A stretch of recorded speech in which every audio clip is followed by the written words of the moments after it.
Sometimes it happens. This morning I'm having a high fiber diet. One of the coffee mugs that I rescued from Joann's, one of those last closing days. It's a good little mug. Doesn't hold much, but it's a good little mug. What am I working on? Happy Thursday, Duck Duck Dishcloth. Missi over at Missi's Yarniverse and more is randomly picking patterns for us to make from the little encyclopedia of dishcloths. But there's not enough to last the whole year. So Missi and the ducks have all gotten together and they figured out some very fanciful ways of extending the little encyclopedia of dishcloths. This week we pulled a QUACKin, and the QUACKin sent us over to Yarnspirations for a little pattern. It was supposed to look like a flower. I thought it looked like a beautiful little flower, but I didn't have those colors. It's the 4th of July, people. Well, it's well on its way to the 4th of July. So I grabbed these colors. I have some red ball of mess. I plan on sitting here and winding this up when we're done visiting. And I have some white. The white does feel like the that Premier cotton that was at Dollar Tree. Deep old stash, vintage deep old stash. I haven't been there in a very long time. This is not new. This came from the 2 overflowing totes of cotton that I hide under the bed. So I got my red, I got my white, and I did pick a, I don't know, off-white, not pure white, not snow white. It's a vintage white. And then some of the blue. The blue must have been some of that Sugar Lilies cream, one of those. None of these have ball bands. I haven't had ball bands in a long time. But I do need to rewind up these 2 before they go back in the tote. I am really struggling to keep those totes nice and neat. Every week when I dig through them, it seems like they've knotted themselves. And then I fix it, and then the very next week they're knotted again. I don't know. Does anyone know how that happens? I do. I don't. do a little simple slip knot. After I ball the yarn together, I go under a couple of loops and I do a simple slip knot that can very easily be taken apart when I'm ready to take it apart. I do not like putting paper clips, hair clips, or any sort of metal on my fibers. I don't, personal preference, don't like that. There we go. Did 2 rounds of the red. It was a traditional steady increasing, 2 rows of the white, 2 rows of the blue, very easy going, nothing abnormal, double crochets. Oh, there was abnormal. There was. Okay, so now I remember. It's been a few days, right?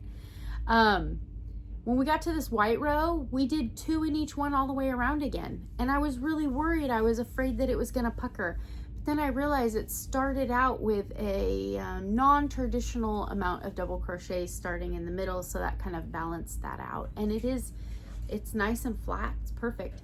On my dining room table, I have my, it's a blue and white tablecloth. It's a bunch of yardage of cotton fabric that I found one time. And it looks like a bandana. And down my centerpiece, I have my flowers. I pulled out all my salt and pepper shakers that match with silver or patriotic. I think I have 2 little white eggs with 2 yellow feet. They're patriotic. They went on. Those are eagle eggs.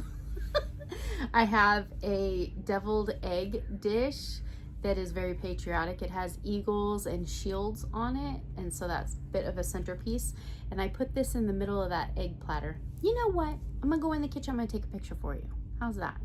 I'll show you where this is gonna be living for a couple of months. I try to change the whole table setting once a month. Of course, I clean and dust it off halfway through. My whole family eats there. But once a month, I try to redo the whole table. So this little doily, I'm not using it as a dishcloth, is perfect to add some red, white, and blue to the blue and white tablecloth and the white platter to bring in, tie it all together and bring in that red. And then I have a ball jar set. It's got 3 of 3 different sizes, and it has the eagles on them. You know what? I'm gonna add that in the picture. But all of them look so nice together. Beautiful little decor. I enjoyed this week's pattern. What hook did I use? I used my 4.5. You know what? I think this is a Hobby Lobby hook. That's just a 4.5 steady, stable hook that I throw in with my book. And these two things just go together. I think it was Laura over at Matt Mimi's Crochet and Farming was the one when we were doing the year of dishcloth said that the 4.5 worked for all the ones she was working on. And you know what? After I grabbed it and I started using it, yeah, that's just the appropriate gauge. It makes patterns with big holes, makes them a little smaller, makes the stitches so they're not so floppy, kind of ties them together. Because after it gets wet and used quite a bit, small hook is usually a little better. For me, again, personal preference, everybody's different. All right, I'll go get some pictures for you. You can continue on with your beautiful day. I'm sure you're having a wonderful day. Go say hi to Missy. She has the ducks drawing the next dishcloth that we should work on. And she has another video of a parade of all of the pictures in the Duck Duck dishcloth for the week and past weeks, which is fun to see. I've been doing them all. Haven't missed one yet. I may have missed sending in my picture, but I haven't missed making one yet. So I think I am on the right track. I am on the road to receive a Duck Duck dishcloth patch. That's what it's all about for me. These, they're cute, they're fun. They definitely find a little bit of a purpose in my life, but I gotta get that patch. I gotta keep working towards it. All right, friends, I'll see you soon. Take care, Ducky. Bye.